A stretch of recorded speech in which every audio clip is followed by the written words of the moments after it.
Hi, this is howtofilefordivorce.org, and today we're going to show you how to file for divorce in the wonderful state of Maryland. So, getting right to it.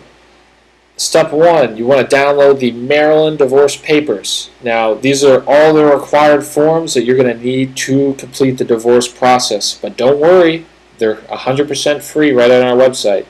So just click on the link if you're not on our website already to come to this page. Click on that link, and you'll be set up with all the papers for free.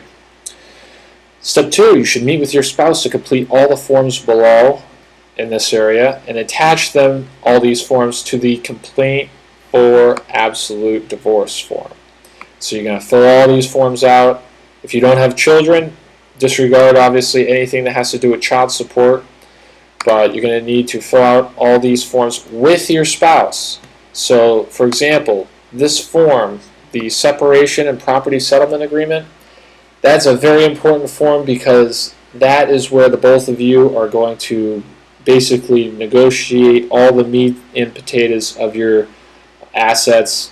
If you guys have a lot of credit card debt, that's going to be negotiated out. Property, cars. If you guys have businesses that you run together or one of you runs. So this is a very important form, and this is usually where, if you can get through this form together, the rest of this is going to be pretty easy. And if you can't, if the fireworks starts, then you're probably both of you are going to have to go down the attorney route, in which you can find pretty affordable attorneys by clicking on this link that we have for the state of Maryland. So hopefully that you'll get through all those forms easily, and you can move on to step 3, where the spouse filing for divorce. Now, there has to be one spouse that has to kind of just take the lead with this thing and do all the divorce filing. And they're going to have to file the forms with the county clerk's office and pay the filing fee. Now, the filing fee ranges from $80 to $135 depending on your county. So you want to check to make sure what county you're in. Call up the clerk, figure out what that is so you can write a check, and you can go there and have all the right amount. Or you could just play it safe and go there with a blank check. The clerk will give you a writ of summons that you will have to use in order to serve your spouse. So you want to make sure that you pick up this form, but the clerk will probably give it to you anyway. You can serve your spouse by having anyone but yourself personally deliver the forms directly to your spouse, not left in the mailbox. They actually have to go up to your spouse with the forms, probably by knocking on the door. I always recommend going to the person's workplace, because then you have other people there, and chances are he or she isn't going to act as ridiculous as if you're showing up on their doorstep with a bunch of divorce papers. So the person that you select must complete the Affidavit of Service, and you're going to have to file the Affidavit of Service and the Writ of Summons with the clerk's office.